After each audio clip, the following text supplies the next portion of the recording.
আসসালামু আলাইকুম। পায়েস তো নিশ্চয়ই আপনারা অনেকভাবেই বানিয়েছেন, বাট একবার এই পদ্ধতিতে বানিয়ে দেখুন। গরমের দিনে খাওয়া দাওয়ার পরে এরকম ঠান্ডা ঠান্ডা পায়েস খেতে কিন্তু ভালোই লাগে। আজকে আপনাদের সাথে শেয়ার করছি সাবুদানার কাচের পায়েস রেসিপি। এই পায়েসটা আপনারা ঘরোয়া পদ্ধতিতে অল্প উপকরণেই তৈরি করে নিতে পারবেন। চলুন তাহলে জেনে নেই কীভাবে তৈরি করতে হয়। সাবুদানার কাচের পায়েস তৈরি করার জন্যে এখানে আমি একটি বাটিতে নিয়েছি 1 কাপ সাবুদানা।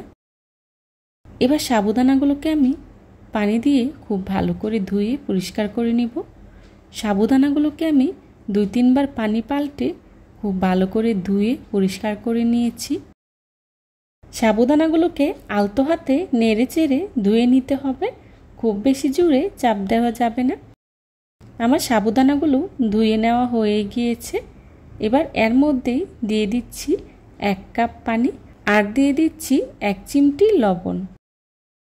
এবার একটি ঢাকনা দিয়ে ঢেকে সাবুদানাগুলোকে 20 মিনিট পানিতে ভিজিয়ে রাখবো। ফিরে এলাম 20 মিনিট পর।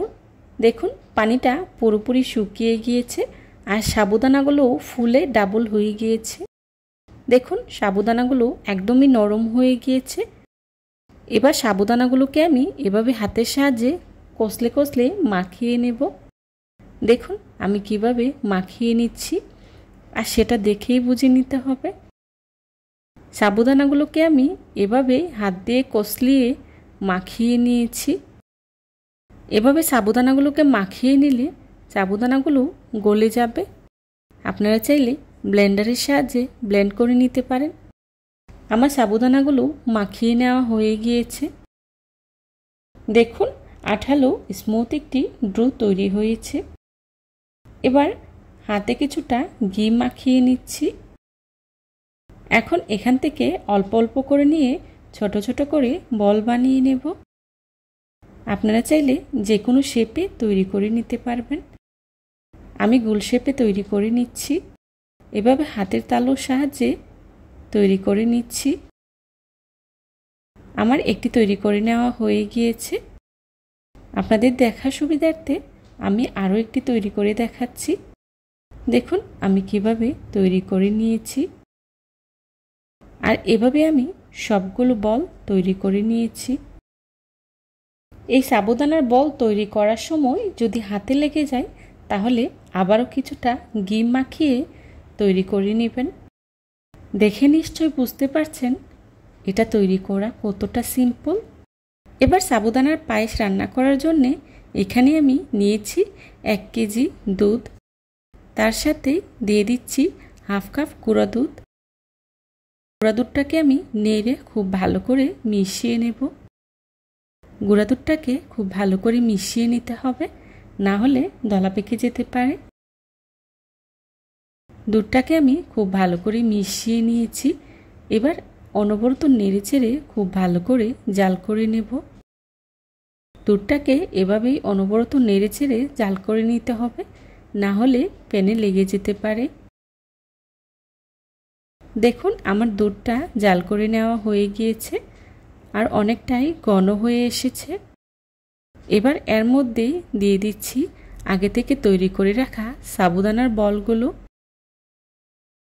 সাবুদানার বলগুলোকে আমি সরাসরি দুধে ঢেলে নিচ্ছি। এখন আলতো হাতে নেড়ে চেড়ে দিচ্ছি যাতে করে একটার সাথে আরেকটা লেগে না যায়। এভাবে আলতো হাতে নেড়ে দিতে হবে, না হলে ভেঙে যেতে পারে। প্রথম দিক দিয়ে আলতো হাতে নেড়ে দিতে হবে।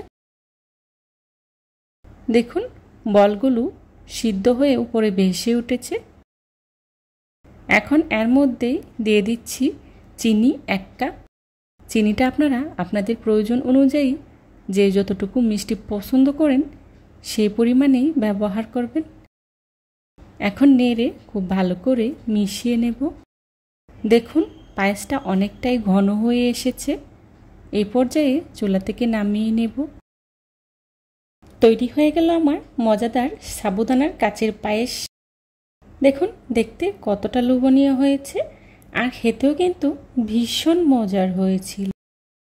যারা এতক্ষণ ধৈর্য সহকারে আমার ভিডিওটি দেখেছেন তাদেরকে জানাই অসংখ্য ধন্যবাদ। আমি একটি সার্ভিং ডিশে সার্ভ করে নিয়েছি। এই ধরনের সব ঘরোয়া এবং মজার মজার রেসিপি পেতে আমার চ্যানেলটি ভিজিট করে আসবেন প্লিজ। রেসিপি ভালো লাগলে বাসায় একবার হলেও ট্রাই করবেন আর ফ্রেন্ডস অ্যান্ড ফ্যামিলির সাথে শেয়ার করতে ভুলবেন না। আমার পরবর্তী রেসিপি দেখার আমন্ত্রণ জানিয়ে আজকের মতো এখানেই বিদায় নিচ্ছি। সবাই ভালো থাকবেন, সুস্থ থাকবেন। আল্লাহ হাফিজ। আসসালামু আলাইকুম।